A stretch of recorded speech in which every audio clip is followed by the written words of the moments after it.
I need that sleep, man. What time did you get up today? Like 5:30. And my alarm, I just woke up at 5:31, and my alarm was set for 5:40. Okay. So I guess I got up before. A couple minutes after that, it was 5:35. So it was going, and I had to put it on like Led Zeppelin, because that's always super loud whenever my phone rings. And that gets your ass up. Obviously, I didn't set it the right way, but instinctively I woke up. Nice. So, what time do you normally wake up? oh, forget it. I would assume you're an early. 9. That's not too early. Okay. I like to sleep in because I'm still a nightclub guy. Okay. know? Okay. And I grew up in the nightclub business. I was, bouncing at 17. I didn't know I wasn't 18.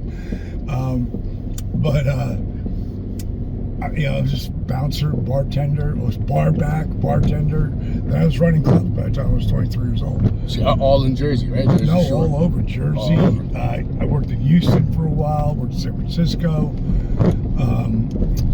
Fort Myers was the area that I went to where I actually got to run and own a little piece of the bar. How did the owning happen? Just knowing the right people and having enough money to buy in? Well, it was my buddy who put the deal together with this conglomeration, because they could see like it was a good way to invest money in the nightclubs. If you had a successful one. Yes. If you don't. Still is if your thing's popping every weekend. Yeah, in multiple clubs. And there was a franchise back then called the McFadden. That was the guy's last name, and he owned like 30 clubs, and they were all around Houston and stuff. And no one had done. Like, I took little pieces from everything, just like I did with wrestling. Yeah. Like in wrestling, I was a little piece of Savage, a little piece of Mr. Perfect, a little piece of Funk, a lot of Jake. You must have been hyped about that when Macho Man was like, "Yeah, I think I'm taking the diamond cutter today," right? Dude, yeah, like that was was life changing. Yeah, it was ridiculously life changing. Absolutely. You gotta remember when it happened. It happened in April of '97. Yeah. And by the time 97 rolled around, we were kicking the WWE's ass. It's true. They like to write that story differently. Well, Vince did. Yeah. But I think they'd still write it because history is written by the winners. Yes. Did you see the killing of the WCW? Yeah. I mean, that showed you what Bischoff was dealing with. Yeah. Like, that wasn't Bischoff just saying it. It's like, these are the tops, they hated wrestling. So how do you have a fucking, Time Warner fucked everything up? Yeah. That guy, Jamie Kilner, killed everything. Bischoff had the $50 million raised and was going to absorb everybody's contracts. I can't even believe Vince was able to buy it for just $2.5 million. There's such a I can't even believe a wrestler didn't step up and say, I'll fucking buy it for that to much. me, this was all a play. There is no way. I say Vince McMahon really won the war because he bought Jamie Kilner off. Like, there's no fucking. And I think Brad Siegel was a part of it too. The way he acted in that thing, and the other guy, I can't remember his name, who worked at WWE. Like, there was some serious underground shit in my point of view. Because I was there when Bischoff. If I tell you that I've got the money, I'm buying it. And they tell you got to stay on TBS for 10 years. Like Bischoff, I know Bischoff didn't want to stay on TNT or TBS. He wanted to take it to another network. Yeah. And you're going to throw the $50 million and probably at least $30 million in guaranteed contracts. You're going to screw that just to cancel wrestling? Yeah. There is no fucking way. Definitely not. That was always a shady deal, though. Yeah. When isn't there? It all is. Who's suffering for it? The fans. Of course. Of course. But they're going to bring WCW back. Say again? They're bringing WCW back. You think so? Absolutely. With this new Netflix deal, the amount of content that they're going to need to provide to keep up with the demand, because now it's going to go in countries it's never been in before. Wrestling's about to have a whole new resurgence that people don't even begin to comprehend. Because Netflix is not like, oh, you're limited here. But it's a regular time. Well, I guess there is no time slot. No. They can do whatever they want. First of all, they're going to be going live as well on Raw. Raw is going to be live on Netflix. Pay-per-views soon. That's never been done. Pay-per-views soon are going to be on Netflix. There's going to be more specials, documentaries, ride-alongs, all that nonsense. Legends House. They're going to bring back all that shit. What do they pay for that? Netflix? Yeah. I don't even know. In the billions. I thought it was like 5 or 10 billion. It's in the billions, but like it's Well, dude, they paid $5 billion to lease the network, the WWE network, from from the WWE to put on Peacock for 5 years. Yeah. It was $5 billion. Or $2 billion. I'm pretty sure it was 5 though. Nah, they're about to make more money probably in the next 10 years than they've had. Like they're gonna make more money next year than they maybe made in the last 10. I'll put it to you like that. Like on Peacock? WWE. Yeah. They're about to make so much goddamn money. Yeah. They already are. I tell you what, there was a time where you thought there was no way that you can outdo what we did. Yeah. You know, like there's no way, because the 80s was an unbelievable run, but the 90s was better. Yeah. And what these guys are doing today, and I'll tell you what, Cody saw that shit. He saw that shit before anybody did, because it used to irk him a little bit. Like no one's talking about what we're doing. Yeah. Well, they weren't. Everything wasn't amped up for it yet. But he saw it, man. Oh, yeah. And he said at some point they're going to be talking about ours as maybe the best. 100%. And now, because of Netflix, it just became everywhere. Absolutely. What's going to be interesting, though, very interesting, and this is where AI will come in big time. It's everything that goes on Netflix. Because I know, I had a show on there, Guardians of Justice. And it was, a really crazy superhero type show that Adi Shankar did. I think I saw a couple episodes. But they had to dub everything in that language before they put it out. Yeah. So you're on live, you can't do that. No, that's true. But you will see them. You're going to see replays, though, in other languages, I'm sure. I don't know. I don't think so. If the demand is there, I think. No. I'm saying that I'm saying this will happen. And within the next 2 years, you will hear, because I'm working on something that's going to take my workouts and my inspirational stuff multilingual. Okay. I'm starting with Espanol because that's pretty much our second, almost our first language now here in the States. But well, that's smart though. That's how these guys make all their money. Like that, you've heard of that YouTuber Mr. Beast, right? Yeah, sure. The reason he's so fucking famous and popular isn't just because it's in America and all that. My man has people that goes and take his video and they make it like 50 different languages available. Right, and they're probably dubbing him. Absolutely. This is not going to be dubbed. Okay. This is going to be where you hear me speaking. And it sounds like you're just talking that language. Like it sounds like me. Talking Chinese or whatever. That's whatever. That's pretty fucking awesome. Espanol #1. I have a lot of Spanish people out there who I know want to do DDP yoga, and we've gotten multiple requests. Will you please, put it in? And I thought we were going to do dubbing. Dubbing would cost a lot of money, and wouldn't be really, the ROI wouldn't be there. But on what I'm trying to do right now, I foresee it'll be coming out probably in the next 6 months. So like 6 months to a year. That's soon. Yeah. I've been working on it for a while. That's going to be huge for you, though. Yeah, it's just again. It gets you to a whole new level of reach. Yeah, I'm talking about my inspirational things, those things you always see up online. Did you think it was going to turn into this when you started the DDP yoga, or was it just to give you something to do? First of all, you got to go back to where I started it. I was out of necessity because I'm the guy who wouldn't be caught dead doing yoga the first 42 years of my life. Now my fucking name's attached to it, Yeah. But I did that because I started to go in yoga for regular guys and tried to brand it YRG, but it didn't work. And it would always come back to yoga.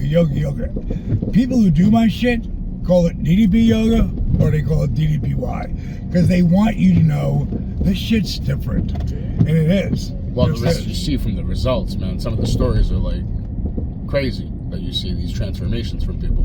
Yeah, and also, like the first thing on the app is the list. Like if you just do that motherfucking list and you really want it and you commit to it, you're going to have amazing results. And that's why we have that. Because, we give them basically the yellow brick road. Now, how many people actually do it? You know, all I know is I got a lot of unbelievable transformations. No, for sure. It's one of the crazier stories that is, I think, in all of wrestling. I think your story, compared to so many other people, the way that you've just transformed your whole business. You know, a lot of these wrestlers don't have what you have. It's very difficult to do what you've done, to create such a successful brand that has positive benefits to the masses. You know, it's this is my plug. This is where I live. Awesome. Well, This the mother-in-law's home. for me, you know, I was already running nightclubs by the time I was 23. You know, I left the nightclub business to follow this dream where I was making really good money for a nightclub guy, really good money, and I left it for no guarantee of days, $350 a show. That's what Dusty gave me to come up. Wow. And my Mercedes is on the back of the friggin' U-Haul, and I forgot to connect the drive shaft, and I blew out the transmission as soon as I got there. Oh no. But the birds were awesome, free birds. I learned so much from Michael P.S. Hayes. Yeah, he's a good one. Yeah, I mean, look, he's 30 plus years in the WWE. You know, on the writing, and one of the top guys. You know, been there forever. Well, his experience is like you can't even compare it. There's a guy who really understood the business at a whole different level from like early on. He saw things that well, there's a reason Vince had him for so many years, because he can see people, he can see things, he can see talent. You know, I remember the first time, because he didn't really see it in the beginning, but he took him on, and it wasn't one of his favorite people. And they had just acquired WCCW, and you know, Michael was a demigod in Texas. You know, the whole Freebird thing. Yeah. With the, you know, the whole, you could just keep that whole friggin', that feud going with the Von Erichs. Yeah, the Von Erichs. I mean, legendary shit. It was legendary, and you could still go back and watch all that stuff today. Absolutely, absolutely. But if you see the best stuff like they had, they put together the best of WCCW, and Kevin Dunn, had got it, and said, Vince, you got to watch this with me. And that, from what I remember Mike saying to me that Vince saw the best of WCCW, and now he wants me to freaking run shit that he's doing. Wow. Because he realized the mind that Michael had for psychology, for entertainment, for charisma. If they weren't so, you know, those motherfuckers were cowboys. I mean, they were, you know, drunk every night and friggin' up and ready to go the next day to fucking kick ass. That's it. They were special. I was a special group of people. They fucking lived it, man. Yeah, they lived it, boy. And they used to rip me so bad. I can't even imagine the fun you guys had in the 80s before all these cameras in your face 24/7. Oh my God, I can't tell you. I'll tell you the one time though, I just was told by Magnum that, listen, we love what you're doing with Bischoff on the color commentate. I'm like the fourth string color commentator with me and Eric Bischoff. And he said, we love what you're doing in production, but we can't let you manage anymore. I was like, what? Where did that come? What did I do? He goes, well, really, it's not your fault. I go, well, it's not my fault. We can fix it. He's like, not really. I'm like, what do you mean, not really? He says, it's you, D. It's the hair, it's the clothes, it's the bling, it's the rap. It's like you're taking too much attention away from the boys, and they draw the money. Yeah. And Scott Hall had warned me about it. He goes, D, you're just doing stuff out there, Dally. You're doing like you got to tone it down a little bit. And you know, I didn't know how to do that, you know, and I thought he was wrong. Well, I looked at Magnum and I said, Magnum, are you telling me I'm too over the top for professional fucking wrestling? And he laughed and he freaking said, yeah, well, as a manager, yes. But what we should have done is put a pair of tights and boots in you and see if you could do this. And he kind of laughed and walked away. Now, the Birds had heard about this, right? So this is the only time they were ever, like, incredibly empathetic to, you know, something that was happening to me or whatever. And they were like, hey, bro, sorry to hear it. You know, it's just part of the business. And I looked at them, I was like, by this time, I'd already I'm always figuring out, okay, boom, I go down, I get depressed, get the fuck up. It ain't going to help anything. What are you going to do? What are your options? I got 7 months left on my contract. I'm going to go down that power plant and learn how to wrestle. So I told him, I said, don't worry about me, guys. I'm still good. I got 7 months left on my contract. I'm going to go down to power plant. I'm going to learn how to wrestle. And they looked at each other savage like this, Like you were looked nuts. back at me, looked back at each other, and just burst out laughing. Michael literally fell on the ground. I gave them both the year number 1 sign and walked to the ring to announce them for the last time. The beauty of that was like 91-ish. Yeah. Can't remember exactly when, but I'm pretty sure it's 91. 6 years later, almost. So it was January 24th, 1920. What was it? January 24th, 1996. And in 96, you still did not see DDP as a fucking main event guy. Yeah. And I'm gonna wrestle Sting. Of course, I'm putting him over, so I'm just gonna go over. We got 8 or 9 minutes or whatever it is. I walk in Sting and I go, "What do you want to do, bro?" He goes, "What do you want to do?" I go, "What do I want to do?" He goes, "Hey, I see how hard you're working, man." He goes, and I'm blown away. He's like, "What do you want to do?" And he let me lay out that whole thing. Wow. And the only reason I know the date is because someone sent me to YouTube. It's up there on YouTube, right? And it said January 24th. And we went out there, and right away I had him go to his finish. You know, the deathlock, Scorpion deathlock. And I got to the ropes, go out to the floor, you know, which got a real go, oh my God, it's already going to be over. Oh, no. That was like the first time a top guy gave me a spot like that, you know. Wow. So then because I laid it all out, and of course, and then I take his finish. I'm happy to do it. And as we're walking through the curtain, that was the first standing ovation I ever got from the boys, and that's who I've been trying to impress all the time. Yeah, trying to get them to react, but I want to impress these fuckers to know. Yeah. I ain't just fucking here for the fucking donuts. That's right. You know, I'm here to make a statement. You know, a year from that time. January 1997, of course, my career is exploding. I haven't beat Randy yet, which is going to take it to a different stratosphere, which, of course, was his choice. It ain't mine or anybody's, because he controlled his own destiny. Yeah. But in 1997, I get a call, and I hear, "Congratulations." "Jake, is that you?" "Yeah." "Congratulations." I go, "Congratulations for what?" He said, "Reinventing the DDT." Wow. To get that from one of your 2 mentors, him and of course Dusty. That's huge. Yeah. And it took me a while to get Dusty to believe in me as a wrestler. Jake believed in me way earlier. Because he saw something. Yeah. That's what it is. Yeah. If you will have it and people see it, if you're lucky enough that someone notices it, especially the right person, that's all it takes. And then there's still luck involved, and relationships and all that shit, you know. All right, so that place is right over here. So let's go ahead and put that order in. I'll just pull over right here for now. There you go. Put it right behind that. That's your line already. A line of people waiting to get in? Yeah, there's already people waiting for you. Fuck, we'll wait over here in a second. Yes. All right, so let me call them. Savage here with DDP heading into the wrestling universe. Whoa!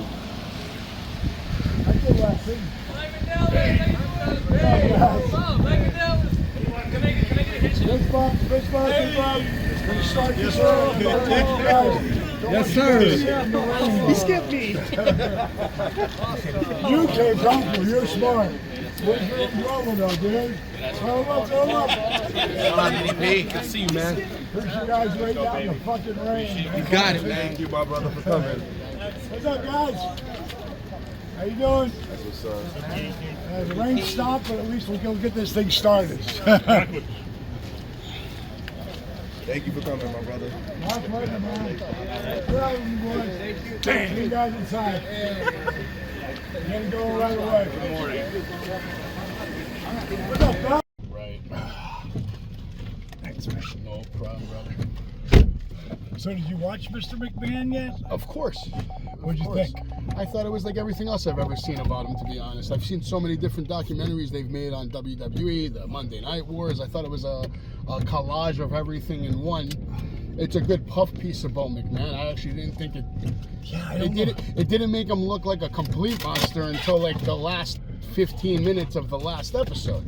Yeah. Everything else was If like. you're a regular person watching it, you know, then I get where they'd be, you know, a little fucking hot, you know, because they wouldn't have put any of that shit in. It would have been an amazing puff piece because they want to build the WWE to be on their TV. Yeah. They don't want to show it full. If anything, it's just a great history at like showing you the steps that Vince had to go through from A to Z to get it to where it is 100%. today. You know, the funniest thing though was the funniest thing to me was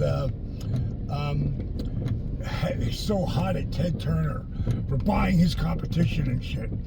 Hey motherfucker, where'd you get all your fucking talent from? Oh, everyone else. Could be. Kind of funny, huh? The only thing I didn't like when Stone Cold was talking about the CTE a lot, saying that he said he doesn't believe in it, or, you know, he's not a big, you know, I didn't think that was necessarily even, I didn't even know what place that had in that fucking whole talk. Well, you know, I think it just showed the concern. WWE is it's completely different in the old days. Oh, 100%. Like, and this is why you're not seeing guys die so young and stuff. These kids today. No, but they don't do a good job of taking care of a lot of the guys from the past that helped them make those fucking millions. No, dude, I totally agree with that. Guys like Marty Jannetty. You know, I'm not saying he's a fucking angel, but, you know, if anybody could use help, it's a guy like that. Give him his Legends contract. Let him be a nut. You're already out there doing whatever anyway. Yeah, I think they could be a lot better on that. You know, guys like that should still have insurance, and like a minor, he doesn't have to have a major deal. He doesn't have to be in commercials or video games, but he's a fucking legend. He should have a Legends contract. But when you're fucked up all the time, you can't be. Yeah, I know. You can't be. You know, the company is like they have the really strict, you know, like you got to come up with any kind of pills in you or anything. You ain't got, they don't go right to the doctor, and the doctor, you know, some doctors can't prescribe for you.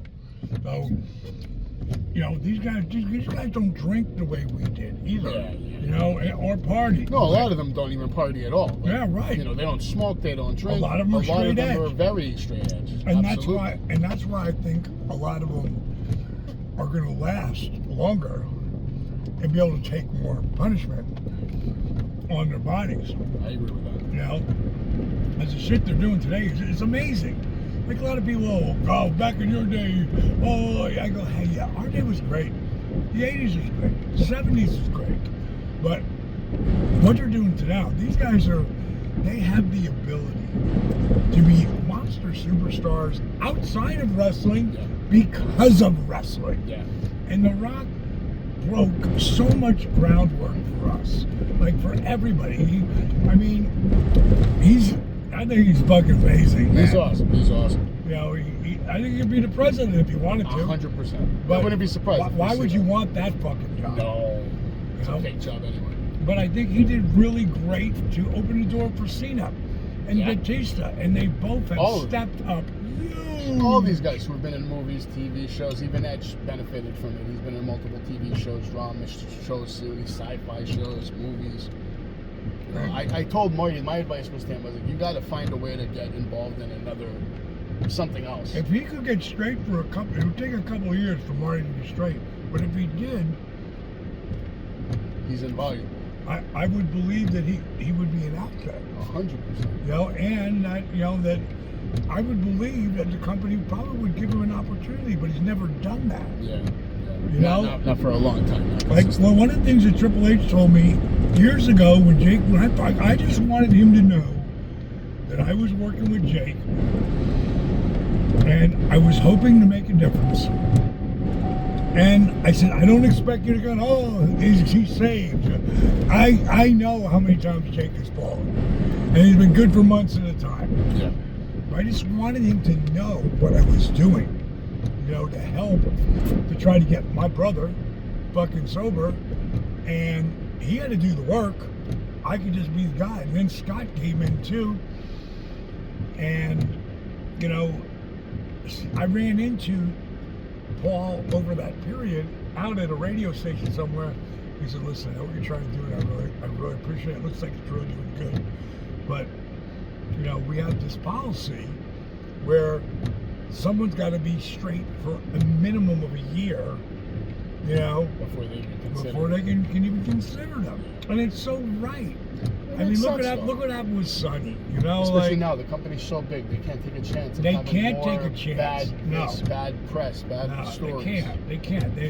It's too valuable. I mean, all you're going to do is see that company grow and grow and grow now. Yeah. Now that they're friggin' really owned by, you know, by now it's by combined Ari. with UFC, TKO, and the company. Right, It's huge. but Ari's the guy. Like, and you got to give The Rock a shitload of credit again, because you know, even though that was Cody's spot, he could have taken that spot if he wanted.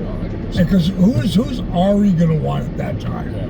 Cody or The Rock to go against, you know, and take the strap, you know? And The Rock heard the people. And I mean, I campaigned like a motherfucker for Cody, and I love The Rock, but Cody's my boy, you know, and I want to see him get what he deserved, because that motherfucker made shit happen. Yeah. And he is there every night talking to the fans. I watched him do it in AWA or AEW. I mean, If it wasn't for Cody, AEW doesn't even get off the there's no AEW without Cody, well, Jericho too, but Cody was well, Jericho came in after it already started. Yeah. You know, and Jericho has been a big part of that. Huge. Like, I'm a humongous Jericho fan. I've been trying. I would love if you could ever connect me with Jericho. I wanted to do something with him with the Power Cup. And he said, he's helped me so much with DDP Yoga. He's the first guy to go, oh my God, in 3 months, I got him from can't fucking get out of bed to friggin' headlining with Punk in Miami at Mania. And he told everybody. That's why so many guys, the reason why AJ Styles does it, Jericho. Jimmy Hart had given me an idea about Jericho. He's like, listen, because he saw the change in Marty. On tour together, he's like, Marty's different now. Because this is when Marty was sober. I've had him clean for a while. And he's like, I really see the change. He's like, Marty wouldn't have said that like 5 years ago, what he just said to me. Right. Little things that he noticed. He said, you should talk to Jericho, because Jericho always does this dark side of the ring. Why don't they start a new show called The Light Side of the Ring, The Bright Side of the Ring? Just something different, positive about someone that wants to actually change their life. I don't know if that's what it would take to get Marty to do anything like that. Yeah, but they can't chance. They can't really chance that something got something go bad. Yeah. Like Austin said it. He said, I never would have taken a chance on Jake. Because, I mean, he didn't just burn bridge, he blew them up. Yeah. You know, he nuked them. Yeah. But Jake didn't want to be that guy anymore, you know? And that's a discussion I don't think Marty's really had with himself, you know? And I don't know, because I don't know. No, he has. It's just, it's the discipline, man, to really just stay committed. No, 100%. It's the discipline to stay committed to the goal. He wants to actually change. He's said it to me multiple times that he wants to get in the Hall of Fame. He wants to be remembered as, you know, a legendary wrestler that isn't talked about drugs and sex stories and bullshit. I got him to stop posting on fucking Facebook. I mean, if you look on his Facebook the last year compared to like last year, man, night and fucking day. But at the end of the day, I still know what he's doing every Friday night, Saturday night. You know, I can't lie to people. Guy was sober for like 6 months, and then he got some bad news for the leg. He got sick. He got through it, and right back to the bullshit. Well, you see Bagwell, okay? Bagwell was never going to heal ever until he got sober for a period of time, like years. It takes time. It takes a long time to get that poison out of your system. It really does. It's you know, that's why I don't drink. I'm not a drinker at all. The only time I drink is when I'm in Greece or at a wedding, like, you know, socially. Like, that's it. That's not drinking. No, exactly. I don't drink. You know, and fucking, you know, it's tough, man. You know, it's tough when you're going through that commitment, and you especially if you're not. He's still warped in 1980, bro. The golden fucking eras. Because back then, every fucking addict. Yeah, like he just wants to relive those glory days again and again and again, which is why he likes talking about the same stories over and fucking over. And I'm like, brother, like his podcast actually has potential if he fucking listened to me and got with the times. So like people aren't going to listen to the same fucking story week after week. No, they can't. Like, and you're not going to attract new people. You have to talk about today's product to attract new people. And back over to today's product, I think today, first of all, like WWE, I will watch because I like certain guys like MJF and Darby Allin. MJF's great. You know, guys are my friends. I watch their shit. But when I watch WWE, I used to just fast forward to everything. No, a lot of us did. Yeah, you no, do what you today, want. But today, you can't fast forward through everything. Like, there's so many good things and great stories. The whole bloodline.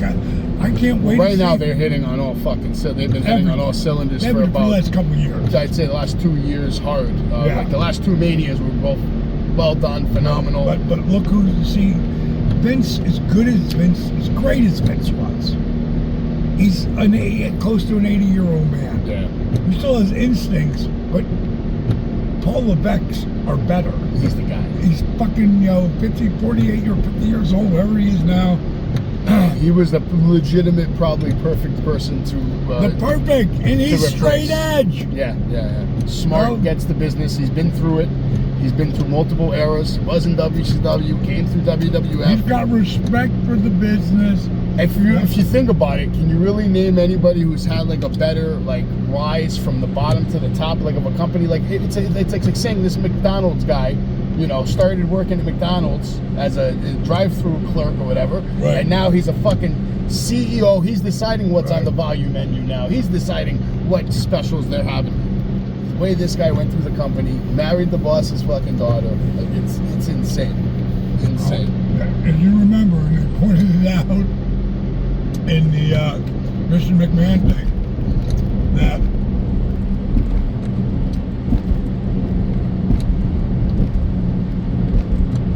Paul of the curtain call had to take all the heat.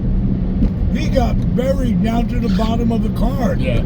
Like losing every night to everyone. Yeah. Hell of a punishment. But he had a hell of a comeback too. Yeah.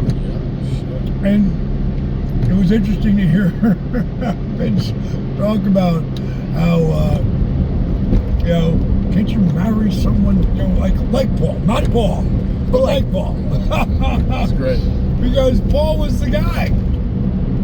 They're an awesome couple. I love where wrestling is, and it's only going to get bigger. Yeah. It's only going to get bigger. I met Paul twice, always a nice guy. Stephanie. Last actor. I got a story for Stephanie if you want. I'm 14 years old. I'm at WWF New York. And Stephanie, I'm maybe 15, I don't know. Stephanie's walking through, right? And she's got security guards with her. I see her. I stop her. I'm like, Stephanie, I love you. I get down on my hands and knees. I grab her by the hand. I kiss her hand. I say, Stephanie, I love you. Will you marry me? So she's blushing. She's like, oh, you're so... Are you 14? 14 or 15. I'm a kid. And she's blushing. I got huge dimples when I'm a kid. I'm a little thinner. She was loving it, right? I was flirting with her. She's like, oh, let's take a picture. You're so cute. Let's take a picture. So my friend, he's starstruck at this point. He has one of those disposable cameras. Right. So I'm like, yo, Bobby, take the picture. And he's just frozen. It's like, Bobby, take the picture. And then he snaps out of it. He hits her in the head, flashes the camera. So next thing you see the big security guy's hand, big black hand come down, judo chop. He fucking, the camera goes flying. My friend's holding his arm, crying.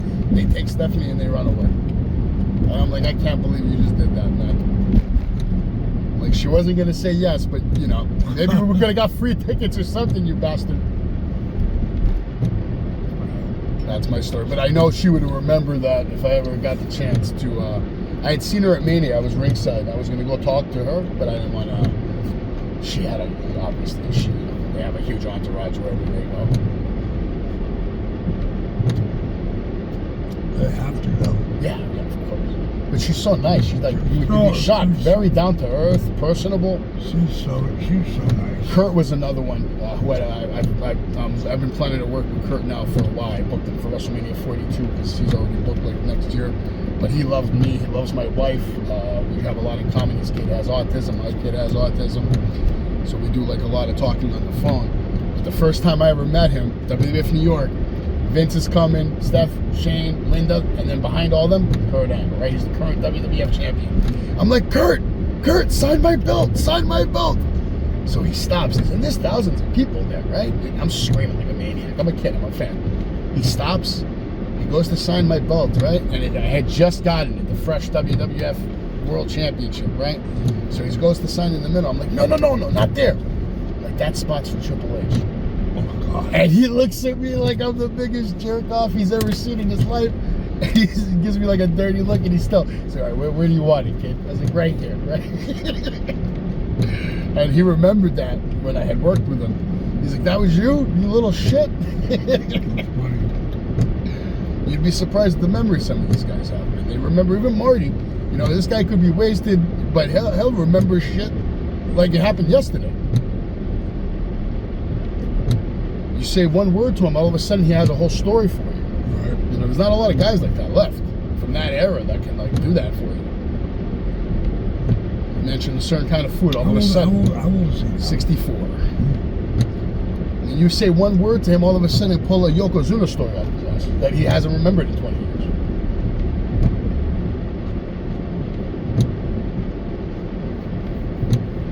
I try telling him, like, everything's content, Marty. Everything you have to say and do, it's all content. That's why these guys are doing good now on some of these podcasts. And Kevin Nash doing phenomenal with this podcast. Yep. Catching up to Jim Cornette, which is kind of crazy. Well, Kev's always going to speak his mind.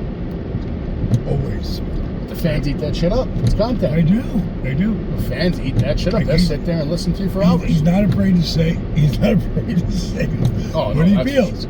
And it might change. You know. But at the moment, that's how he feels, you know. Yeah, but I think he knows what he's doing now. He's got the right recipe for success. Rob Van Dam does a good job with his podcast. A lot of these guys do now. I'm actually coming out with this. Out of all the cameos that I do, and I still do a lot of them, over 70% is, can you give me a pep talk? You know, can you help me out? Yeah. Can you help me motivate myself? I have to explain to them all. It's not about motivation. It's about discipline. You know, it's about friggin' taking control of your life. And this is how you do it. And I break it down. But, so now, I've been filming because I want to have a bunch in the can because they're evergreen. You know, they'd be Smartest way to do it. 5 years they'll be good. Smartest So way to do it. we've already got like 6 shows in the can. That's the way to do it. And what I'm going to mix them in with, I did it with this guy. You ever seen it? SEAL Team on that's on CBS. It was on for 7 years. It's like it was a TV show? It's a TV show. And it's one of the actors. I met him at AJ's. AJ did him and Cody Jinks. You don't listen to country, right? A little bit. Cody Jinks is great. He's a killer when it comes to country music. Safe terminal, right? Terminal C? Wherever fucking... Wherever I picked you up. Yeah, I guess so. Let's make sure we find the letters of Delta. Definitely Terminal C. So, I went to go, it was a softball thing, tournament that they had. It was signing autographs. It's raising money for the veterans. And AJ's doing it. His guy calls me, I'm going to fucking do it, you know? And so I go over there and do that. And I meet this guy, Judd. He's one of the guys who was on that show for 7 years. And what a great guy. He used to promote shows and everything in friggin' in Lafayette, Louisiana. He's an actor, a really good guy. And I've been doing these, what I call DDP's Gauntlet. It's like, what do I do every day? I take you through that. Okay. And it has to do with, of course, DDP yoga, power cups, cold plunging, friggin' oxygen training, like the whole 9. Why I could lift my fucking foot over my head and have a conversation with you in the middle of nowhere. You know what I mean? Straight walkthrough of your life day to day. You know, just I live with the gimmick, you know? And the gimmick's being healthy, but not being afraid to eat meat or have a cocktail once in a while. Because I can do that. You have discipline. You can. Yeah. I don't, it doesn't affect me differently. So, you know, I have an interview with them, and then we go through the basic workout, and parts of it are fast forwarded to get to the next thing.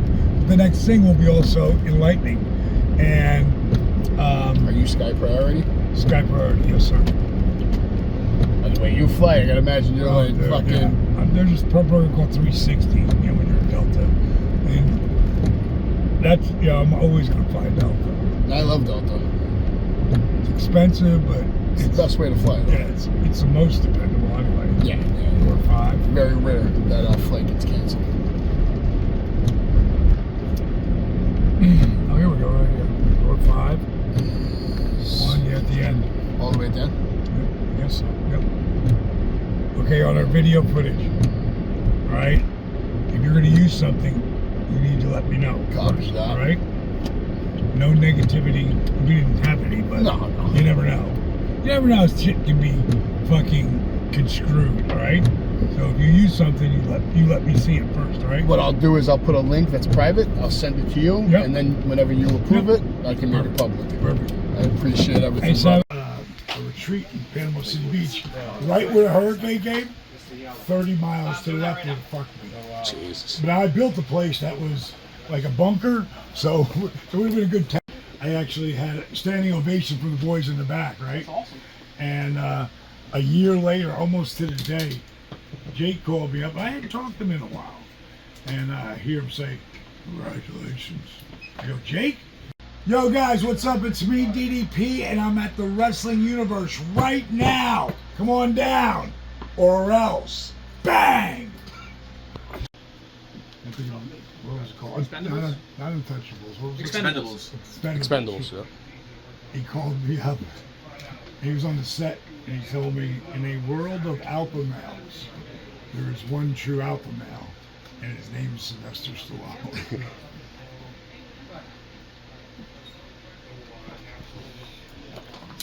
Doesn't he have something going You like his new show? Stallone's new I show? love his It's great, right? medically? It's the only thing close to Sopranos right now. It's just, That can come off. he's just so good, just being a version of himself, you know? I love watching his stuff on YouTube. He wrote some really cool shit about me a couple times. His story is crazy, bro. Yeah. You know, it's crazy. Henry Winkler is the one that got him his break, too. Right. Unbelievable. Believe Small World, right? Look on his couch. Yep. Fonzie got him his job. A long way from there. Hey,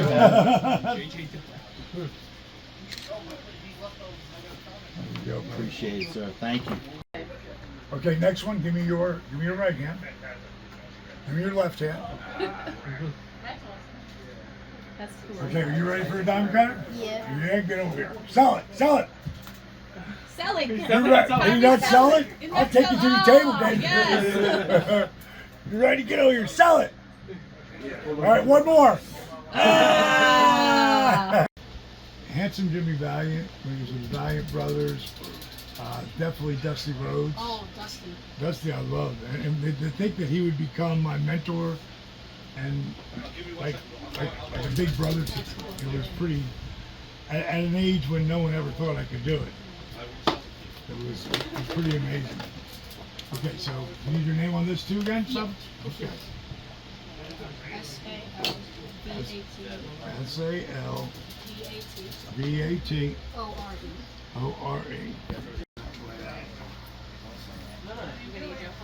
So, Ryan, I'm gonna sign at it was back Fanatics before it was Fanatics. I forget what their name was, but I'm gonna freaking sign there and Ali's there. So I'm not signing until the afternoon. So I'm gonna get up at 6 o'clock, take an 8 o'clock flight, fly in, catch him as soon as he gets off the fucking, he gets off his post. Gonna get to talk to him maybe, but definitely get a picture with him. And it was on the tarmac. They stuck us for 4 hours. By the time I got there, I was late for my own signing, but I still ran into the green room looking for Ali, and the place was packed with everybody. 'Cause everybody was anybody's. Kind of like we were talking about the other day. And freaking like, nah, fuck, he's gone. And then I hear, and I turn around and it's fucking Ali, he knows my fucking name. He goes, "Come here." My brother got this picture. As we're walking up, he says, "Rock up." That's awesome. What's the fucking like that was like, oh my god. Got to hang them like 3 different times. It was super cool. When we signed the cover? That's awesome. Pop one. Oh yeah.